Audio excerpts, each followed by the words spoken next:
Welcome to the Enneagram 2.0 podcast. I'm Beatrice Chestnut. And I'm Uranio Paes. And today we are talking about overcoming or healing trauma with the Enneagram. Such an important thing because the Enneagram is a map, but we all have our territories, and our territories, almost for everybody, include trauma. And trauma healing is absolutely essential for us to grow, right, B? Yes, and I think that's becoming more and more of a mainstream idea these days, that a lot of mental health challenges, a lot of the things that people struggle with, really stem from trauma, childhood trauma. And it can be something big and obvious that happened to the person or something chronic over time that they experienced, that in a way either creates symptoms that we think of as mental health issues, or in their Enneagram work keeps them stuck, or makes it harder to overcome specific patterns of defense because there's underlying trauma there. Yeah, traumatized people get frozen in specific moments and times in their biographies, and they come back to acting like having that age they had then. And if you don't overcome trauma, there will always be a central obstacle for you to keep growing. It's essential to deal with it. And we'll start pretty soon in a minute talking about each of the 9 types in their different coping strategies and defenses around all possible traumas. So, just before we do that, B, do you think you could mention some kinds of traumas? And we're going to focus in here a bit more on childhood trauma. Yes, there is childhood trauma, there is adult onset trauma. But I think we are talking about usually a pattern in childhood, or whether it's specific short-term experiences or experiences over time that the child experiences as traumatic. And this can be an experience that overwhelms the person's ability to cope. As children, our psyches can not deal with many difficult experiences. And it can also be something that is feels life-threatening, but that we, when it happens, feel completely unable to, and often for very good reason, to cope with. And we're talking about things like physical abuse, sexual abuse, witnessing someone else be abused, any kind of experience where the person really feels like they're under threat in a very extreme or severe way.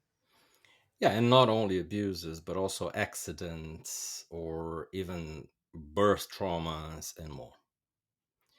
So, shall we talk about the 9 types? Could we start with type 8? Um, Maybe I can start talking about some tendencies for 8s and then you comment. Is this okay, B?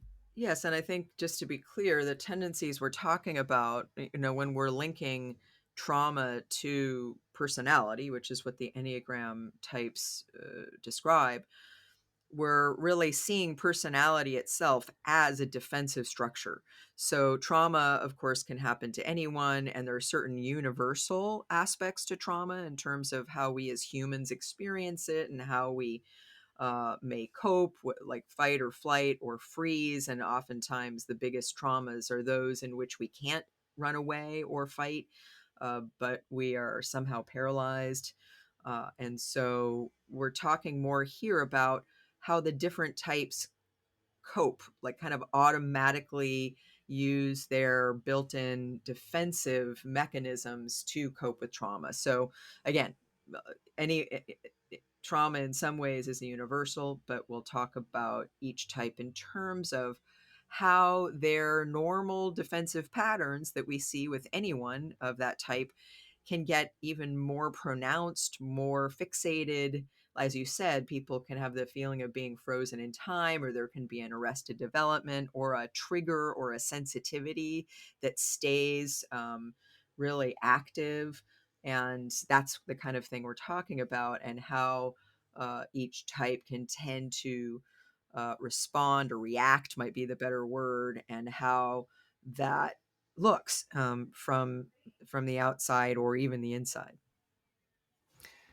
Exactly. So the tendencies we're going to mention now, type by type, tend to be bigger the bigger or the higher the levels of trauma that the person has gone through. And we're starting with type 8. And the main thing I want to say about 8s and trauma is that I observe quite a bit that 8s try to have even more excess and display of strength around the area of the trauma. For instance, if it's physical abuse, they feel like they are invincible, they don't feel pain around that. Also, they have a tendency to protect others that go through the same thing, but without necessarily looking inside of their own trauma with vulnerability. And they may portray some recklessness about that area of trauma, although not always. And it depends a little bit of instincts, and we are going to talk about instincts in the end, by the end.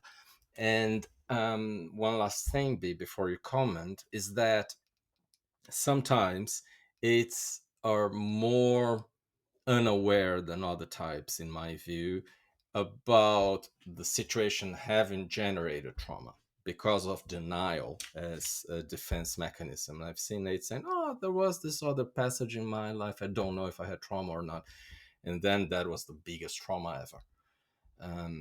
So, what do you think are some tendencies for AIDS, and what can you tell me about what I said? Yeah, I think that's true. I think denial is the defense mechanism of the aid, and often there is a denial either that the trauma happened at all or of its severity. So they may think, "Oh, it wasn't that bad," and it's a little bit like eights go to sleep, or they they tune out their inner child who was the one who suffered. It's as if the inner child is that vulnerability inside that they can't allow themselves to be aware of. And of course, this happens often at a very unconscious level. So you may just get someone, as you said, who has a sensitivity and can get extra strong or extra uh, powerful, or show some sort of excess around uh, that issue or that topic or that experience without really understanding how vulnerable they were, or understanding the experience from the point of view of who they were as a person who was a victim or who was persecuted or hurt in some way. Yeah, and one last thing that I want to mention, be, as you know, traumatized people many times becomes perpetrators of that same kind of trauma. Like people who are abused many times become abusers. And unfortunately, that's how it works many times. It's not always at all, but many times it works like this. And what I'm going to say about AIDS is I think there is an above average tendency for AIDS to do that and to become a perpetrator of that same trauma in others, but just when AIDS are in a very low level of awareness. And that's because of the fixation of vengeance. Right, and I think some people who have, let's say, experienced physical violence in their childhood go on to be violent themselves. Again, it's just what they know, and until we heal our traumas, we are in some ways doomed to repeat them, either as victim, like attracting that energy or not protecting ourselves enough or becoming some sort of perpetrator of that same kind of thing. It's the thing that we see in families where things get passed down through the generations, which of course is why it's so important to heal our trauma, because often it's the trauma that keeps us stuck on our growth path generally. Because it's like an area of sensitivity that we can be excessively reactive around, that doesn't get addressed because it's so frightening often to go back into that trauma, to relive it or revisit it or become more aware of it. And so um, resisting being aware of trauma is very understandable. None of us wants to feel that again or re-experience it. And yet, if we don't go there with a lot of support to heal it, we tend to act it out repetitively throughout our lives. Right. So now let's talk about nines. Three things I want to say about nines and trauma. I see nines developing lots of physical symptoms that point out to trauma as body types, together with eights and ones, but even more so, nines show physical symptoms of trauma. And the way to work through the trauma is many times physical. The second thing is because of the passion of sloth, with which we have explained in earlier episodes of this Enneagram 2.0 podcast, they tend to numb out more around that trauma area and to even dissociate more and to forget more the episodes, even forget the episodes of healing they go through. They heal, they do good work, and then they forget about trauma and leave that, don't carry on doing the work. And the third thing is because of the fixation of indolence, they become perhaps even more self deprecating around that trauma, and they even talk less about the trauma as if they are not as important as other people who have been traumatized. But what are your views, B? Yes, I think, especially with the people that we work with, a lot of times we see nines narcotizing some trauma. In other words, we know that trauma gets held in the body. One of the sources that I've been reading a lot in educating myself more about trauma is Bessel Kolk, and he has a great book called "The Body Keeps the Score." And I think this is one of the central ideas of the book, is that even when we don't have a memory of trauma, it's held in our body. And I think with nines, we see nines really literally going to sleep to the fact that they are carrying around a traumatic memory in their cells, in their body. And so body work, getting more aware of their body and their physical experience in the moment, is often really important. And sometimes there'll be a sudden memory, and it'll come through some sort of physical experience. And so doing somatic forms of therapy, Peter Levine's somatic experiencing work is very good work for all types, but especially for nines. And I do think that, like you're saying, nines can forget themselves and they can forget the trauma or they can minimize it.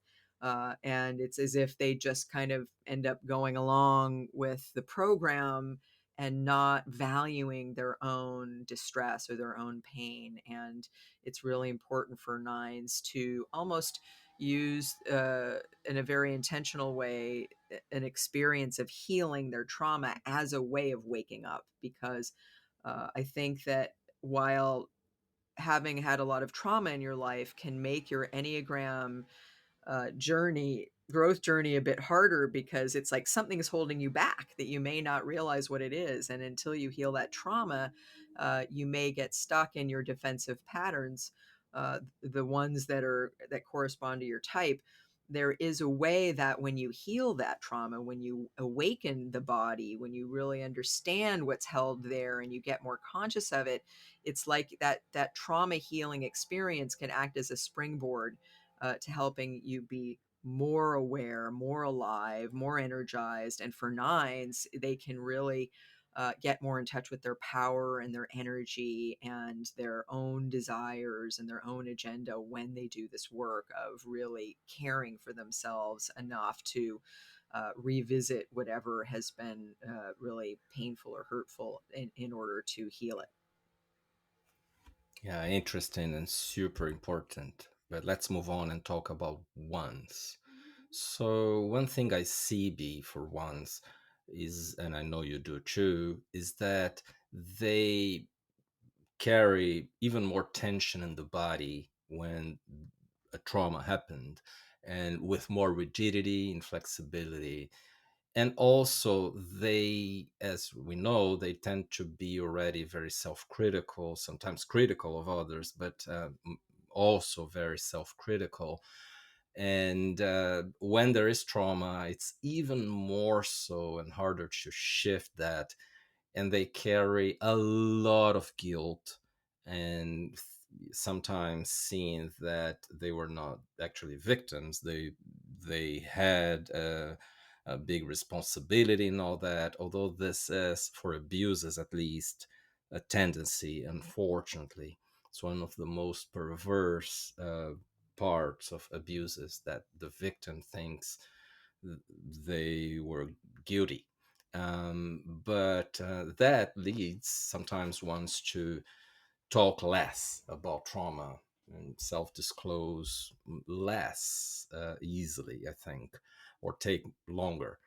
Now, you say something be super interesting at times, which is that although ones tend to have a lot of control over impulses, feelings, sometimes they have a backlash against this control in engaging in bad or reckless behavior. Maybe you could comment on that and add whatever you want.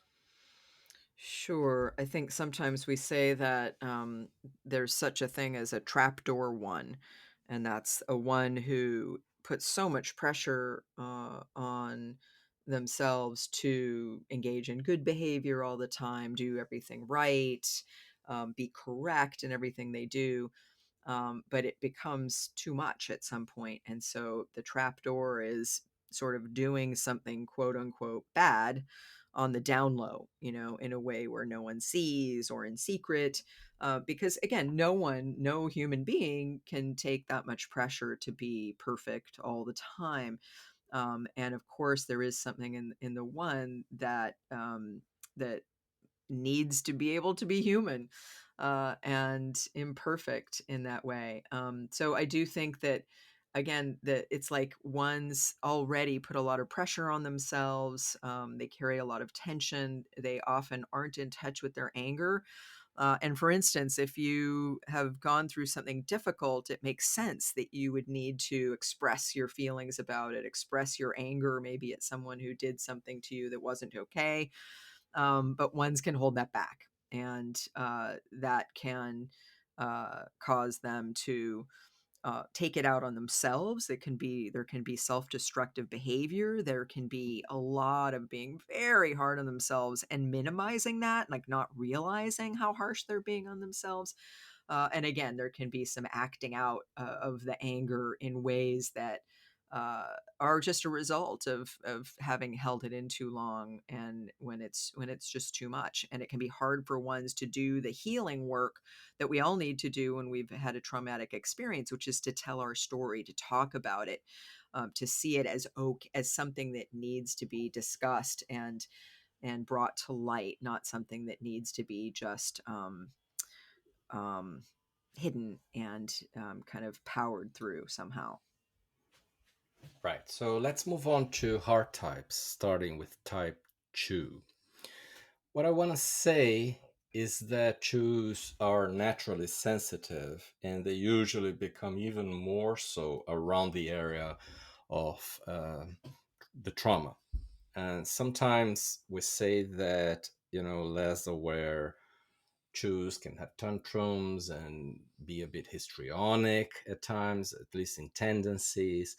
And I think that around the traumatized area, they may act out being like that, but they also may just not go deeper inside the pain of the trauma when they do so. And of course, choose usually don't ask for help in general, and then they avoid talking about their own needs around the trauma or avoid talking about trauma. And it's super hard when it's abuses for choose to say that they have been abused and therefore they are victims. It's hard for pride to say, they're victims, but they need to. And by the way, one of the ways to work with trauma is to relieve the trauma, and then go through it, or sometimes go before it, and do the work of seeing how I was before, meaning I have another way of living, which was who I was before, right?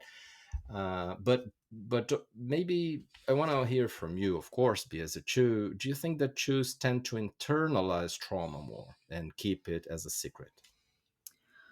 I think it can be something for twos that becomes a source of embarrassment.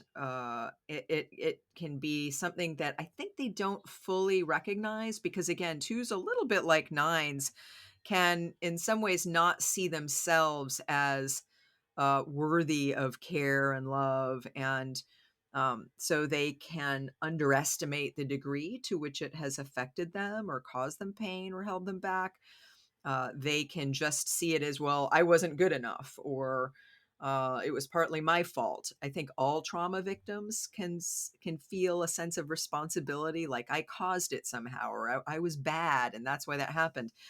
That's something that's universal. However, I think twos can have that characteristic even more, of sort of thinking, well, if I had done something, or if I had been better, or they can take on that sense of it was somehow my fault, because I think twos, part of the pride is feeling like we can control what's happening, whether it's by you know doing something about it, or doing something in the relationship with the person, like, well, if I had been a better daughter or wife or whatever, this wouldn't have happened, those kinds of things. And I think that can be something twos do.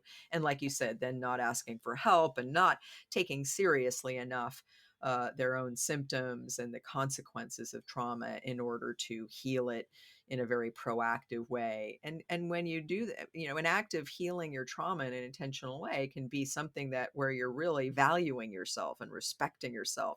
And some types, I think, find it harder to come to that in a powerful way. Right. And I've seen Jews helping others with the same trauma they have without necessarily having healed themselves of that trauma. Now, threes. I think that a very central defense that threes have when they're traumatized is to be very frantic and to move ahead and to be really in action so that they don't feel the trauma. And I know that threes have this tendency either way, even if they are not traumatized, but it's more in my experience when there is trauma. It's also an avoidance of the theme, going in a complete different way than talking about it. And there is a lot of concern with image in around the trauma thing. And what threes sometimes do is to talk about it with the perspective of overcoming it and being successful in doing so, right? But threes are very sensitive, but they hold it in the inside. So this very big sensitivity is held in the inside. But what do you think, B? Well, I think this is reminding me of, I think, one of the core ideas behind the Enneagram and how it relates to trauma, which is, in some ways, I think certain defensive patterns associated with our specific type, it's like they get heightened. It's like they get harder to work against. They get harder to see as problematic. So I think with threes, what happens is, for instance, if it's a three who's suffered a trauma, it's like they become extra hard workaholics. It can be even harder for them to slow down. It can be even harder for them to leave room for their true emotions. And I think often the way we get in touch with and heal trauma is getting in touch with our deeper experience, some of the feelings or the maybe the psychological symptoms that are important to pay attention to as a way into understanding what happened and what the person experienced around the trauma. And it's as if threes, part of the reason they work so hard and they do so much and they stay so active is so they don't feel their emotions, and especially if their emotions related to a trauma in there underneath inside them. um, there, it's almost like there can be this unconscious sense of, okay, there's something in there I don't want to know. There's something in there I don't want to be fully aware of, and that can fuel this sort of unconscious, like even working faster or harder or without break. And so it can be hard for, I think, threes to really slow down and recognize. And sometimes what we see happening with threes is just one day they can't get out of bed, or it leads to an accident of some kind, because again, it's like if you're doing too much and going at too fast a speed, you're going to, something's going to break down. So I think it's often a breakdown or a bout of really debilitating depression or something like that that really stopped. I often say to my three clients, either you slow down and investigate your interior experience in an intentional way, or life will stop you. You will be stopped, because you need, at some point, to really take account of your deeper sensitivity and your and who you really are, and the feelings that lead to a greater understanding of your real self and your experiences in your life. I agree. Now, type 4. It's funny because, in my view, fours are very sensitive, of course, but they sometimes stay or revolve around trauma in a more superficial way. And why is that? It's because there is a tendency for fours to be to do some drama above or outside the actual drama. It's sometimes depends a bit on subtype, but moaning and complaining about it, but not really going deeper to feel the actual pain of it, and especially going deeper with a very clear intention of overcoming it. It's hard for fours because there is this unconscious mechanism that they think their traumas are worse than other people's because of envy, but they also resist not only help from others, even if they ask for it at times, but also they resist healing itself. There is an attachment to staying traumatized, which exists for everybody, but it's bigger for fours because this is part of the whole psyche strategy. But one very good thing, in my view, is that fours find it easier to talk about trauma and to make it more conscious and to work on it. But what do you think? Yeah, I agree with that. I think fours, because they're more comfortable engaging with pain and talking about pain and feelings and suffering, they are often more open to understanding that they have experienced a trauma and working with it. But of course, the downside can be, of fours and personality, is getting attached to their suffering or their pain, as you said, and not fully working through it and letting it go and moving beyond it.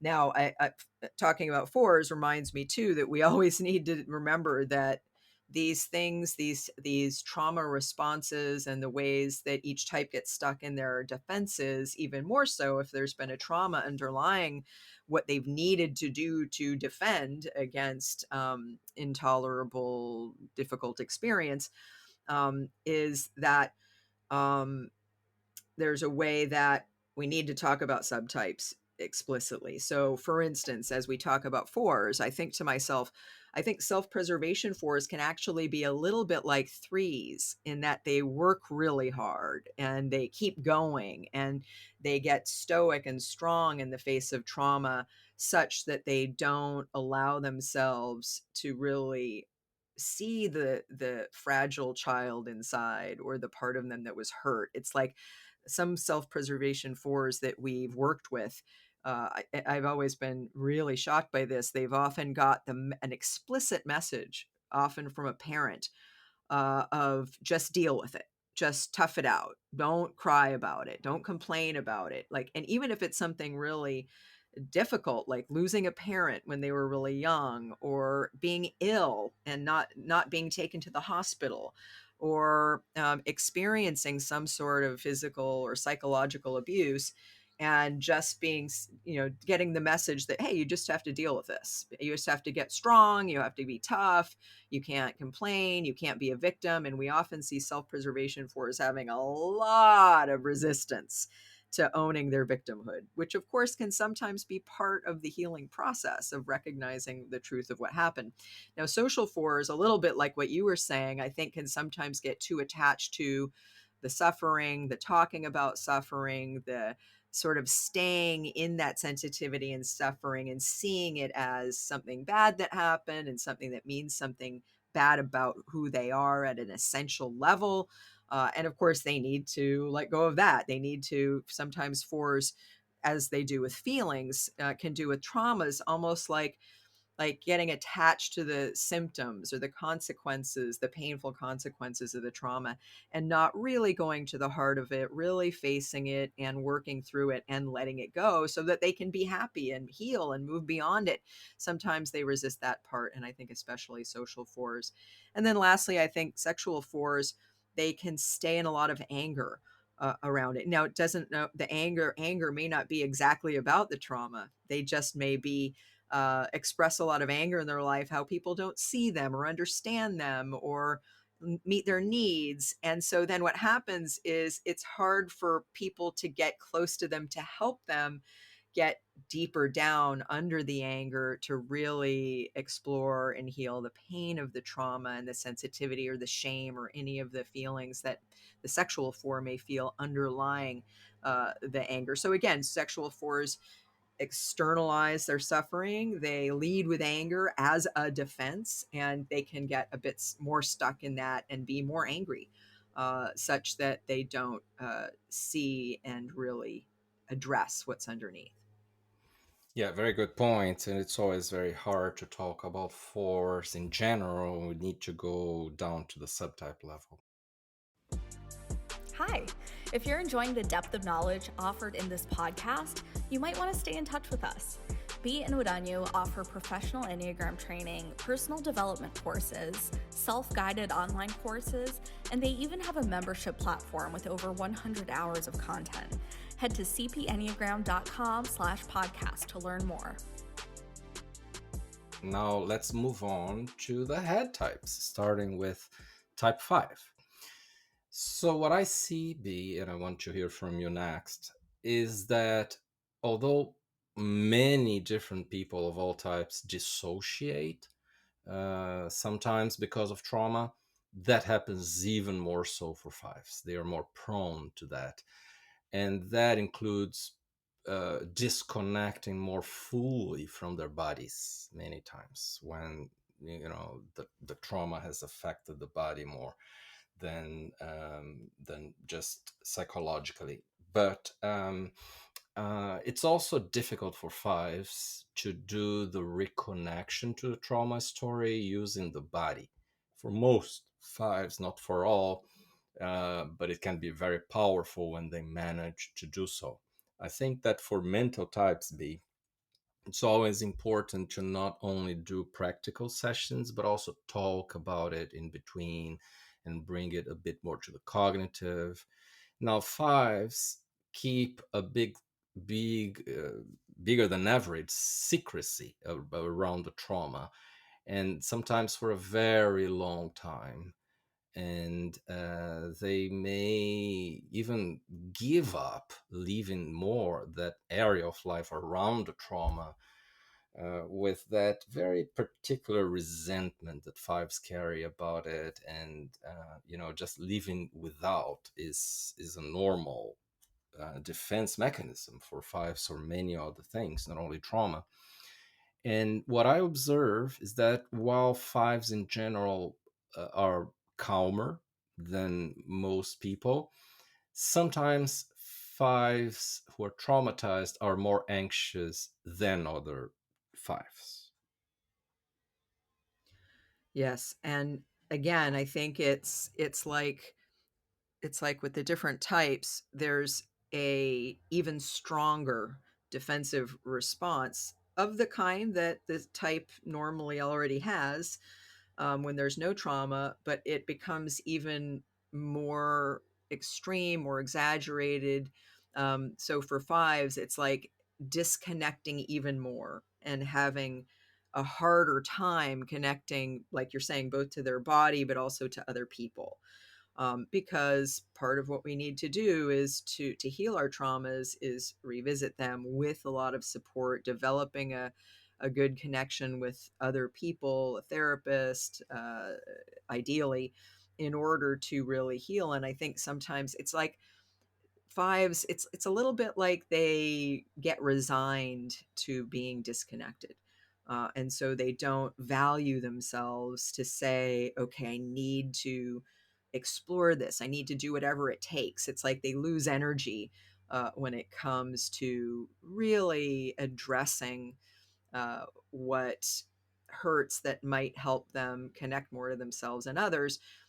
It's almost like it's like, it's that scarcity mentality. Oh, I don't have enough energy to really do this, and it's easier just to disconnect or just to escape into the head or intellectualize something and only perceive it from a logical point of view. Whereas with trauma, that it's something that's where we really need to go back into the emotions that probably couldn't have been felt at the time of the trauma, but that need to be experienced and worked through to get to the other side.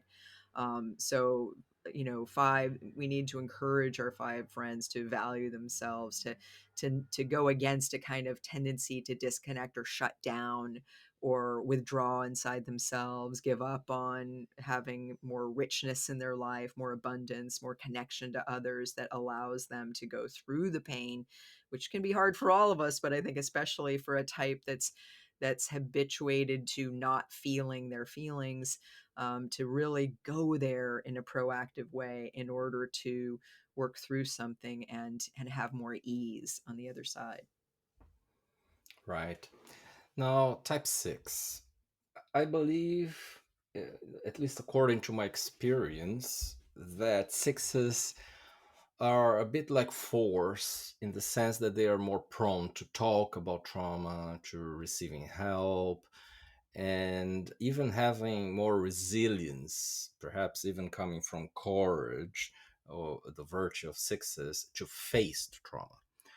Now, on the other hand, they can also act more with lack of hope when it comes to the trauma, and even fall into a trap of their own, which is, even when they have healed of a trauma, they keep coming back to it endlessly, as if they don't want to grow to really become more adults around in general. So what I'm saying is trauma is very difficult to heal in general. If we don't use the right approach, then it's easier if we do. But we need to come back and back. But at a certain point, we have discharged most of the trauma's energy, and we need to move on and to really own that we are beyond it. And sometimes the six personality structure don't allow them to go there, and they keep coming back as a way to hold themselves back. And also, many sixes are anxious, almost all sixes, and they become even more so when there is trauma. And most sixes feel a lot of guilt, and they feel even more so with trauma. Maybe sexual sixes don't feel as much guilt, but definitely self-preservation and social sixes do. What are your views on sixes and trauma? I think that some sixes may get stuck in the fear part of trauma, or more likely the defensive way they habitually cope with fear, such that the symptom becomes the defense against it without really going into it in order to heal it. In other words, a self-preservation six who really gets warm and friendly and needs protectors. And so puts a lot of energy into that, maybe even too much, but doesn't really face their fear. The social six that gets very intellectual or very responsible or really following the rules, even in a robotic way, so that they don't really have to move through the fear in a more conscious way related to the trauma. So it's a little bit like getting, and same with with sexual six. I think it's a little bit like getting too caught up in the assertive response and not being able to get to the vulnerability underneath the assertive or aggressive stance that they sometimes take. It's more the fight six. So we have, sixes really all about fight or flight or freeze.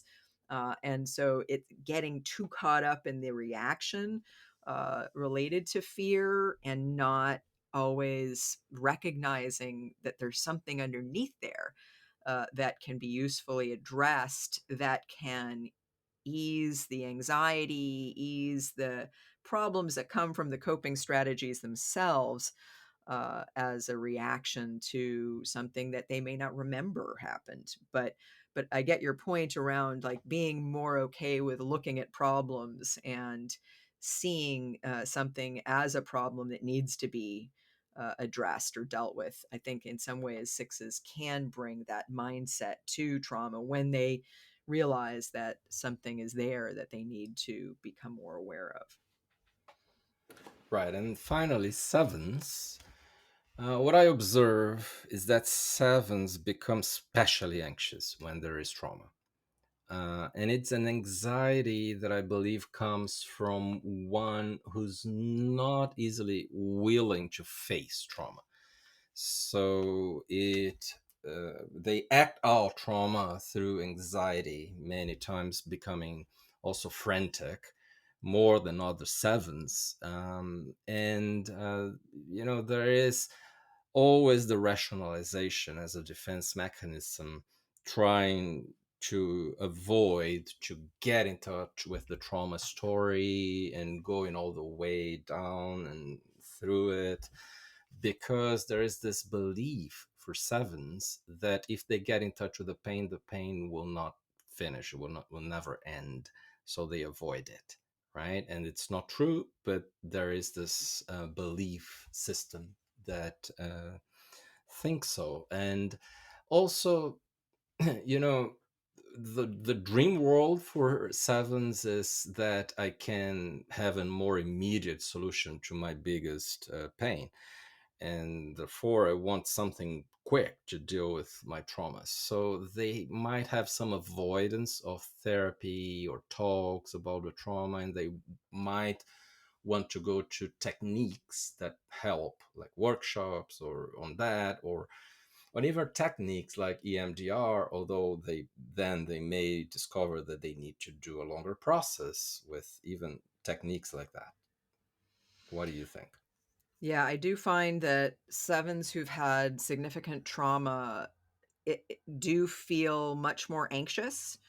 Now, sometimes they may be aware of that. They may report feeling a lot of anxiety. Sometimes they may just act it out. And remember, when we have a hard time getting in touch with a feeling consciously, sometimes we act it out through our behavior. So I see a lot of sevens, for instance, moving faster, talking faster, needing more escape mechanisms or distractions all the times, because there's this blind spot that sevens have, which I think can be even heightened in sevens who've had trauma, um, to not be trapped or to always have freedom, to always be able to move away from whatever experience they don't want to have. And the big blind spot is their pain. And the fact that a lot of what they focus on and a lot of their activity is a defense against being more aware of their emotions, their suffering, their pain, any feeling that feels uncomfortable or scary or boring. They just may unconsciously avoid that. So a lot of sevens that we see, for instance, may report having had a really positive childhood. When they do more work on themselves, they realize, oh my gosh, I had big trauma in my childhood and I hadn't even really recognized it. So not seeing trauma as trauma, rewriting the story as more positive, or maybe they escaped into their imagination in a way that was pretty successful, such that they really got away from the awareness of the pain. And it's really hard for sevens to kind of voluntarily walk back in there. Now, of course, like for all of us, when our defenses become the problem, when our defenses against the trauma get heightened to the point where they become a problem, sometimes that's what brings us to really work with the trauma, to look underneath the hood and see, okay, there's something holding me back or something keeping me stuck or a deeper experience that needs to get addressed. And so I think when sevens can do that, they can actually grow quite a lot through facing their pain. Now we all do that, but I think sevens may be the prototype of the type that avoids pain the most, but when they have the courage to really engage with it, it can be um, a big accelerator of their inner work. Right. So these are some of the tendencies that we see at CP Enneagram Academy between types and trauma, uh, defense structure. But we also emphasize a lot the role of instincts when it comes to trauma. And perhaps we can talk a little bit about them now. So, some things that we say. We talk about the instinctual sequences. And of course, there are three instincts. And we had previous episodes of the Enneagram 2.0 podcast that we covered the instincts more specifically that you might want to check out. But the three instincts are self preservation, social, and sexual or one to one. And because there are three and we have a dominant, a secondary, and a repressed, there are six different instinctual sequences. Now, when it comes to self-preservation instinct, the what we're going to say now is similar to a person who is self-preservation dominant or self-preservation repressed, as one example. And that is because the complex around self preservation is about the same for dominant and repressed self presses. Now, what is the difference between the dominant and the repressed people of each instinct? It's, in my view, that the former, the dominants, get very easily triggered up and anxious with situations that resemble the trauma, while the latter, the repressed instinct people of that instinct, they numb out more such situations and may feel more hopeless or even depleted of energy, or sometimes even depressed around that. So this is the difference that we see. Now, for self-press instinct, both dominant and repressed, we see a tendency of more experiences around traumas like birth trauma, even in womb trauma, in more general sense, sometimes in the family system, stories about poverty, hunger, or lack of resources, and also episodes of lack of security in the places they lived in, and so on. So, what do you think about the relation between self-preservation instinct and trauma, B? I do think that oftentimes the trauma is early. Of course, not every time. sometimes, as you're saying, either before birth, during birth. I remember one time a while ago, I was giving a talk on this. It was actually early on. And I was talking about how, as a self preservation dominant person myself, I had a big birth trauma. And about 12 people in the audience raised their hand and said, I'm a self preservation dominant, and I did too. So I think there's something that we see that's very key to that. It's almost as if, like, starting life with the feeling of my life is threatened. Is often something that we do see, and there can often be a harder time healing trauma, because it's like, if your life was threatened, if any of us think about that, like, let's say your life is feeling threatened right now, your defenses are going to have to be strong and locked down and harder to pry open or loosen up. And so I do find that working with myself as well as other self-preservation dominants, sometimes it's really hard to address the trauma in a way that creates more freedom, because there is this kind of lockdown feeling. Right, yeah. And for the socials, both dominant and repressed, I see that there are more traumas around things like persecution. Can be religious, political, race, minorities, social of different kinds, or even episodes of slavery or forced labor in some extreme cases, or sometimes coming from the family system. I've heard so many stories for social dominance and social repressed of, I participated at a group in the church, and this happened, and then the group did not back me up, or did, but something happened. Yeah, so also traumas for socials have a lot to do with traumas around suddenly not belonging to the group. Like, very common to see traumas around bullying at school, but also could be something around the family. And I'll explain this in a second. And also anything that made me feel inferior, because there is this superiority inferiority fight for inner fight for socials, like the same way that you saw yourself having a birth trauma be as a self-press. In my case, I remember that one of my traumas is when in my family, especially when other people came by to have dinner in my house, I would not be listened to because I was a kid or a preteen. I would try to participate and talk and give my opinions, and I would feel like I was not being listened to, and sometimes just disregarded by some men in the family.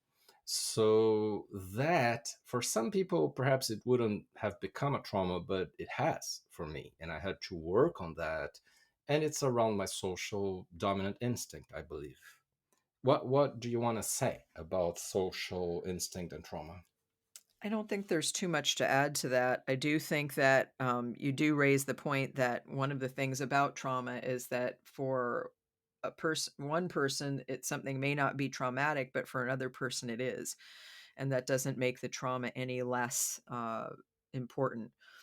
Uh, th- so I think that's a good example. I do think so often it's around a family or a group that there was some sort of injury.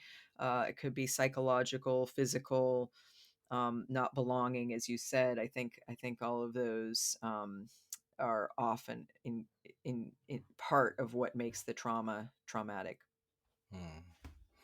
And finally, the sexual dominance and sexual repressed people in terms of the instinctual sequence.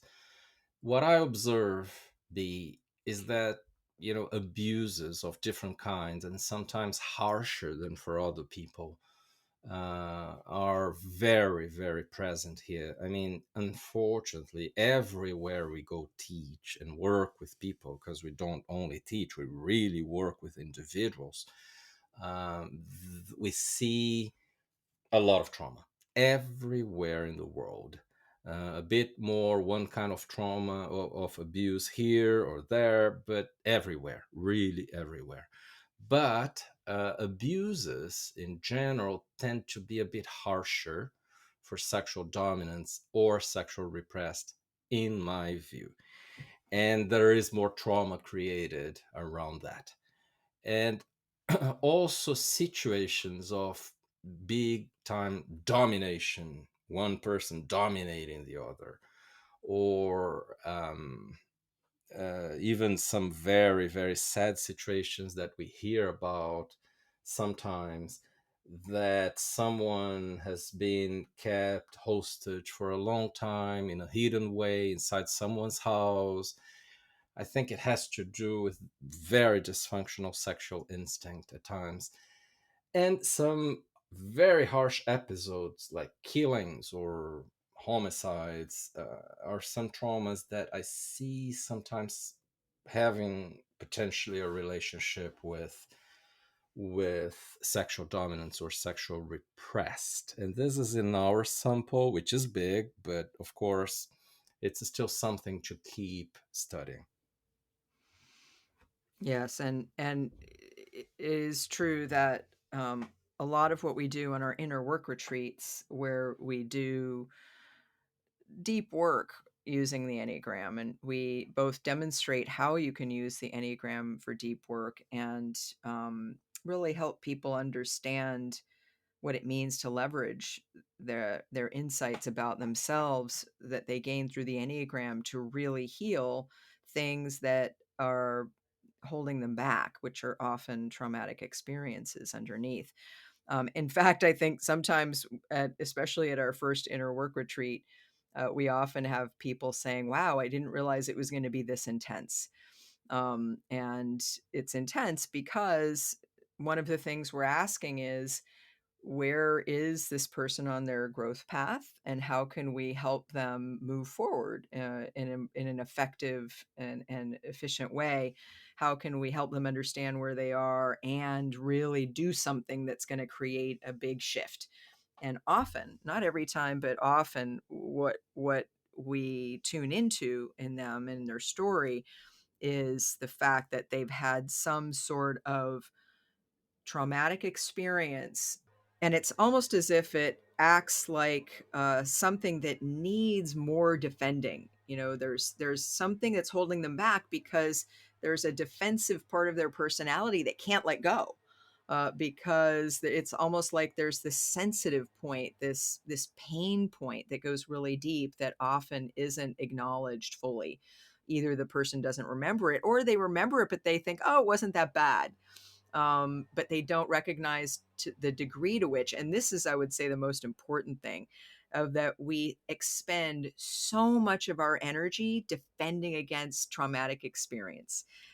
And it's the defenses of our personality type that we give our attention to. And when there are particular defenses that are hard to change or hard to move, that's what needs to be addressed. And usually, or very often, there's a trauma underneath. And so by revisiting that trauma, supporting the person and gaining more deeper understanding of what happened, feeling the pain, doing the work that needs to be done to heal it, we actually free up all that energy, and we can make a lot of progress very quickly on our growth path because we both free up that energy and we have an experience of visiting what the defenses are defending against, and so creating less reasons for the defenses to actually exist.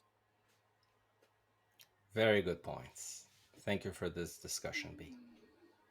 Yes, I think this is a really important topic. I think it's actually unhealed trauma that's underlying a lot of mental health challenges and personality patterns that are problematic and hard to change. And so I'm really glad that we're talking about this and studying this, and I hope we'll talk about it more. It's time for our top 5. What is our top 5 today, B? Today, we're talking about the top 5 types that suffered the most during lockdown, during the pandemic. Yeah, it's a good one. All of us suffered to an extent, but there were meaningful differences between people. I observed, B, though, that although we'll generalize a bit here and talk about which types suffer the most, that many times there were other factors involved that were more important even than type. And I saw people of all types suffering and people of all types suffering less. I don't know if you had the same experience. Just want to say this to make it a bit more relative. So hold this lightly when you're listening to what we are going to say. So, who suffered less? Now, what I'm saying is that there were other factors, not type related, that made people suffer. I see. So I don't think that our top five will talk about all that happened. It's not only type related, the whole suffering with, the Right. lockdown. Right. Also, And like life situation, for instance. yeah, life situation and more, there were different things. And I also see that levels of awareness play a role Yes. here. Like Right. I saw fives that had a hard time and choose that have a good time. Hmm. So if you think that that doesn't make sense because of personality, think twice if you consider levels of awareness. But it's a good top five. So may I ask what your number five is? My number five is type one. And Mm. this is because I think ones can, in general, work with limitation when they need to. However, I think they had angst around following the rules, were people following the rules, getting upset when people weren't following the rules, um, being aware of who was doing it right, maybe more anger than usual leaking out, and sometimes that's hard for ones when they're feeling that anger more in the surface. So that was my number five. Yeah, I hear you. And I think that all body types at times find it harder because of, physical constraints. But I didn't have ones on my five options. My number five was type seven. I think that sevens really don't like to feel limited, and even if they feel like arrested when they can't leave a place. So I think it was hard, but at the same time, I think that sevens adapt easily. As head types, they can still find a lot of entertainment when talking with people, even if it's on video. It's not completely necessary for most sevens, I think, when to be in person to carry on a conversation. But still, I think they had a reasonably hard time. So seven is my number five. I see. What is your number four? My number four is sixes. And this is because I think, on the one hand, sixes can be actually calm during a crisis. And I think there were probably a lot of sixes who adapted very well. For instance, they had already thought about what they might need to stockpile in the case of a lockdown, right? So they had plenty of supplies, or in many ways, when the worst happens, sixes often show a lot of courage and strength, um, and again, already having gotten ready for something difficult happening. On the other hand, I do think there were a lot of different reasons why someone's fear might get triggered.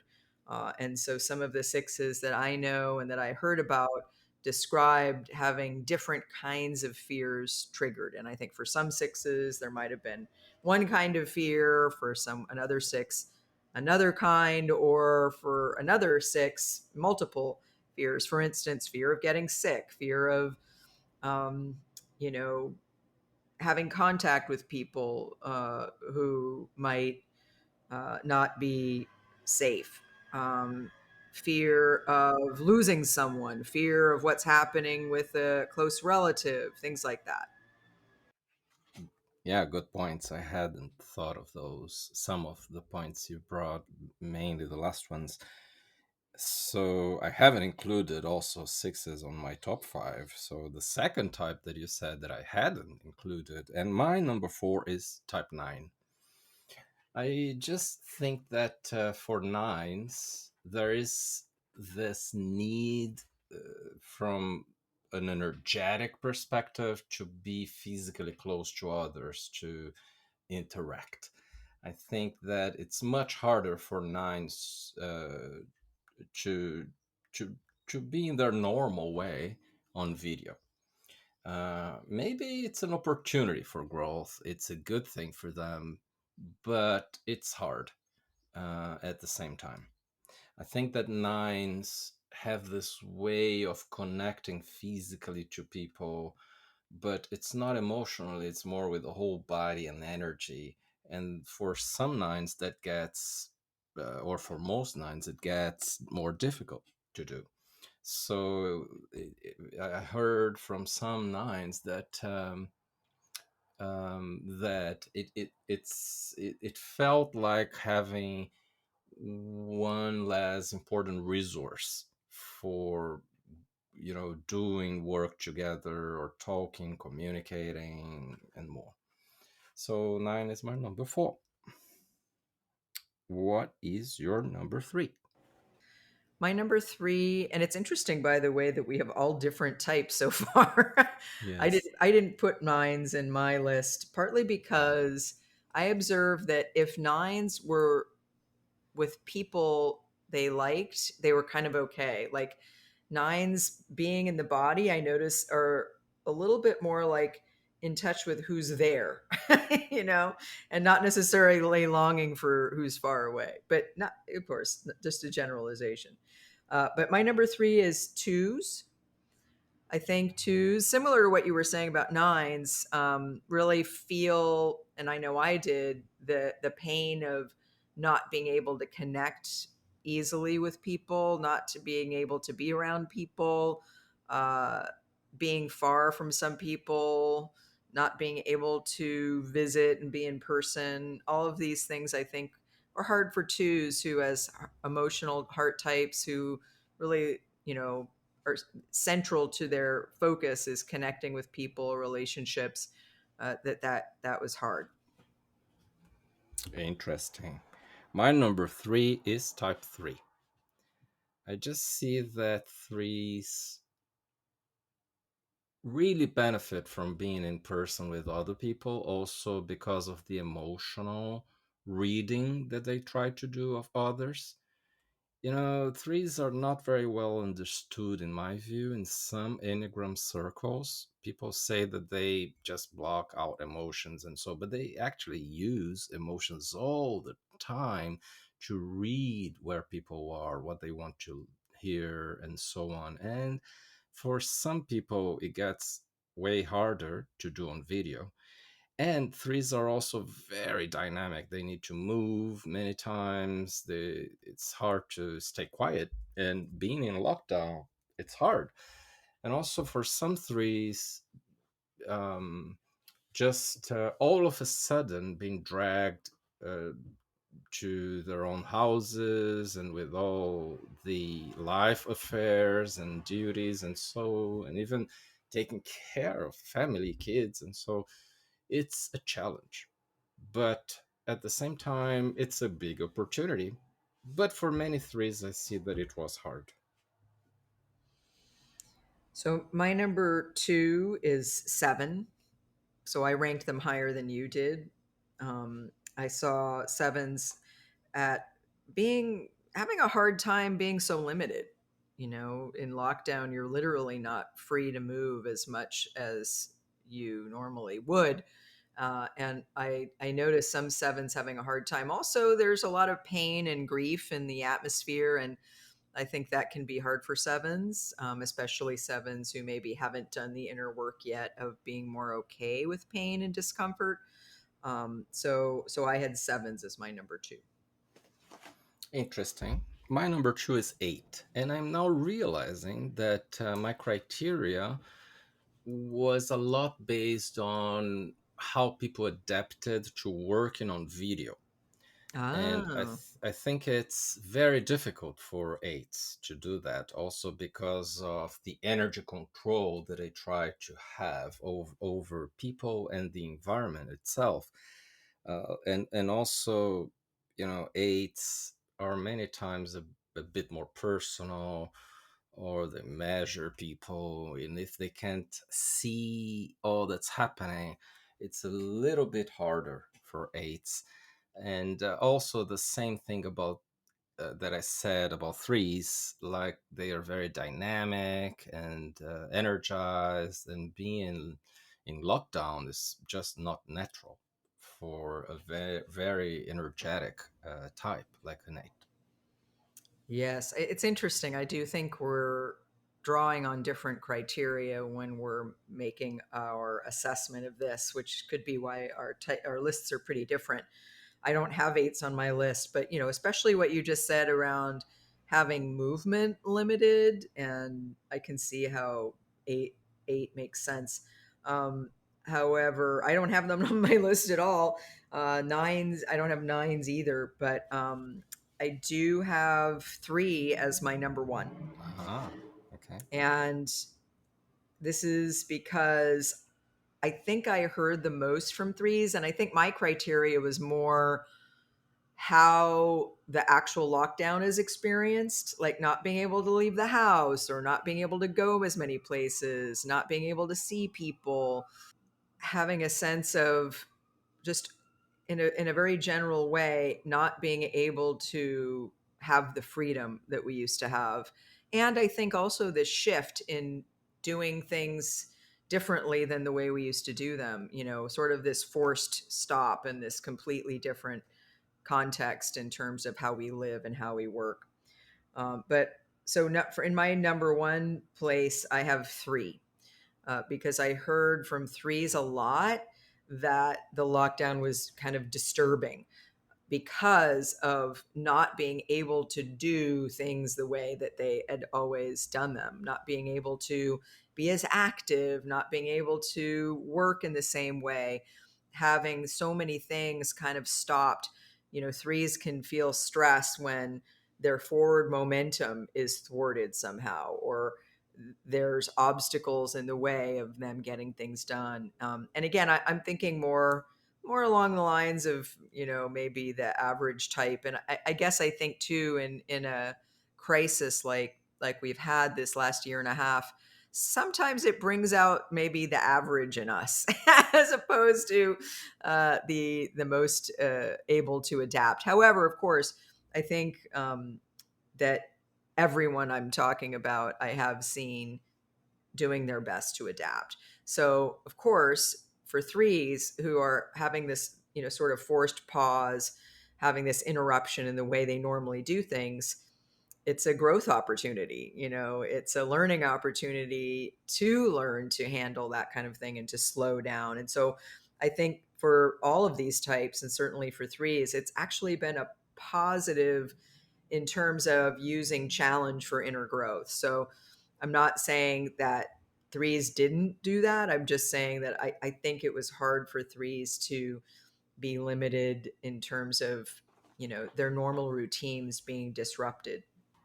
See, yeah, I get your point. Now, my number one is type 5 because fives find it really hard to be alone. What? No, I'm joking, of I course. thought Yeah. so. Yeah. Yeah, so my number one is you, type 2. Hmm. Not you as a Jew exactly, but Jews in general. I think that many Jews suffered a lot. And, not Jews are perhaps the type that more often focus on relationships and being personal, and having a more informal communication with others. Eh, but also connection is something so important for choose. And I think that being in person is always something that they try to to do. And I think that I heard mostly from choose that it had been a very hard time for them. Although I also heard from many very special choose that it was such a good opportunity for them finally having to spend more time alone and quiet and putting a little less emphasis in relating. Yeah, anyway, this was my number one, my first type 2. Anyway, I think that as a general conclusion, we had no conclusion here because our lists are quite different. Or maybe there is a conclusion that the theme isn't simple and that for different reasons, everybody had a hard time. Or maybe I was just right and you were wrong. Yeah, maybe, yeah. As always, right? I'm just teasing. Yeah. Okay, so that's our top 5. Thank you for listening. Please join us again for the Enneagram 2.0 podcast, where we talk about all things Enneagram.